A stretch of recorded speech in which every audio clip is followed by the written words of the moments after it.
famously urinated on his superior, a dean, from the organ loft during an evensong service. Well, today I want to tell you about an English composer by the name of Thomas Weelkes. Sadly, we don't know a whole lot about Thomas Weelkes' early life. The pair's records seem incomplete, but what we think we know is that he was born in Sussex, England in 1576. What we do know is that he must have early on shown a tremendous amount of promise for music because by his teenage years he was already immersed in the musical world under Elizabeth I. During this time, England was experiencing their golden age of music. This is the time of William Byrd, and Weelkes soon joined their ranks.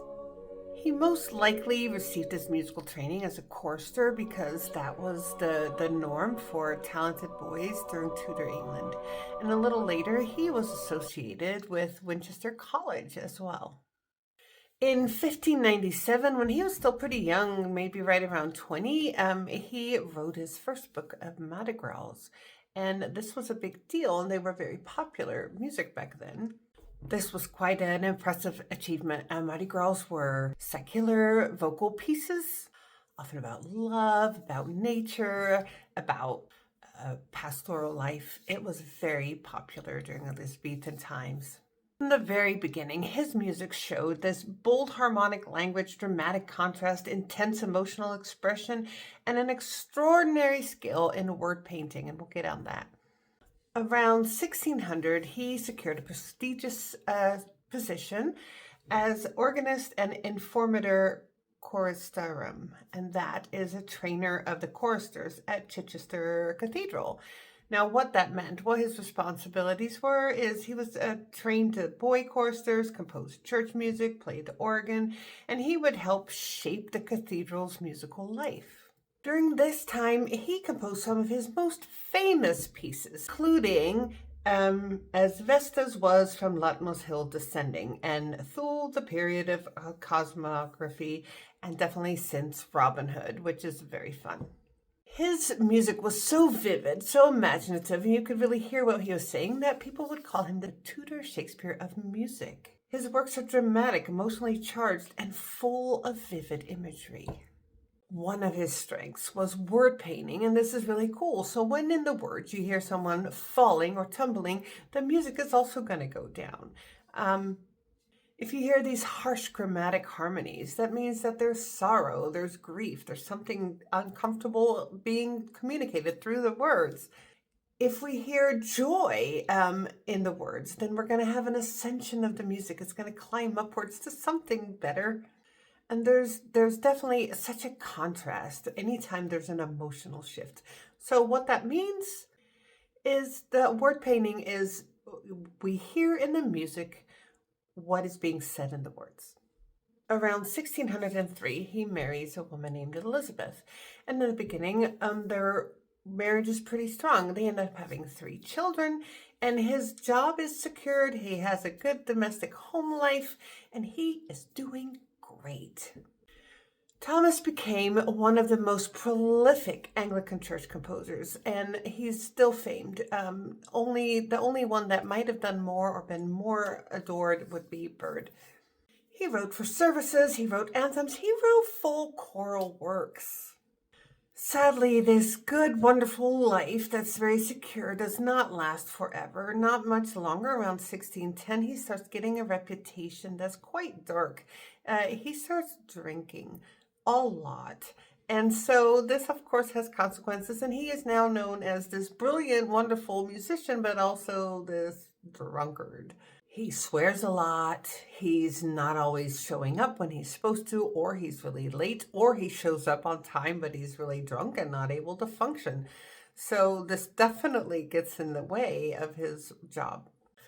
The authorities, cathedral authorities, continue to give him warnings like, hey, stop this. We can't always, support you. And this went on for quite a long time because he was so good. When he was on, he was so good that they were willing to kind of maybe not do a blind eye, but let him keep giving him chances because what they got when they got it was lovely.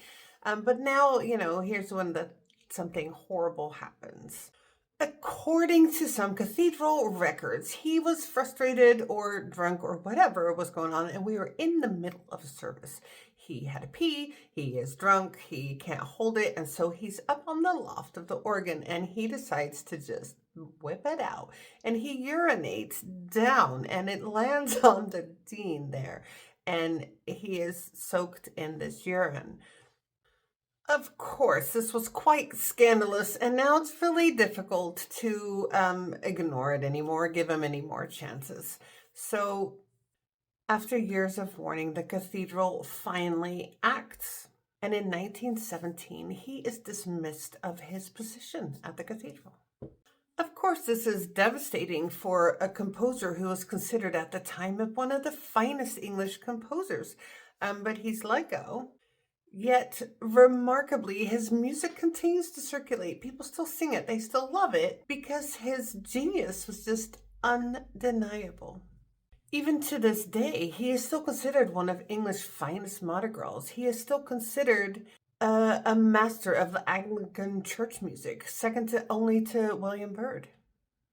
His music is valued for these rich harmonic colors and expressive text settings, the dramatic intensity, and the structural clarity that it had.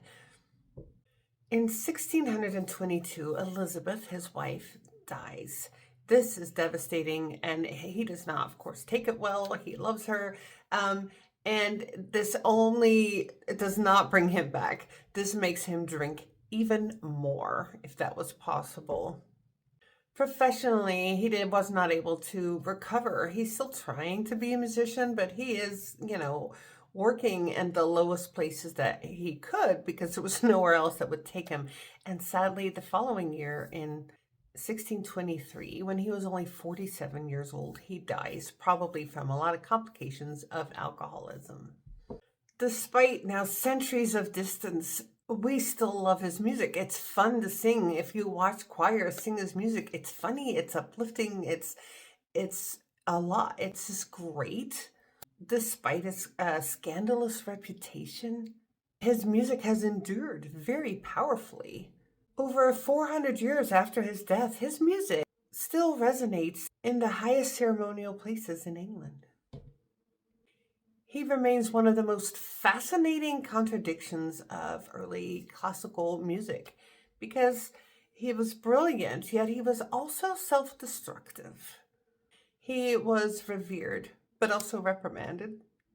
He was a devout composer, but he was also a drunk. And he was a master craftsman, but his personal life was absolutely chaotic. Like many great artists, he reminds us that genius and instability often walked hand in hand, especially during the Renaissance. But when the scandals fade, his music still stays, and that's what we still have. It is funny to hear his life because if you hear his music, it doesn't sound anything like the life that I've been describing. His music is beautiful, clever, and funny. But maybe he had all this heart-wrenching inside. But go and listen to something by Thomas Weelkes.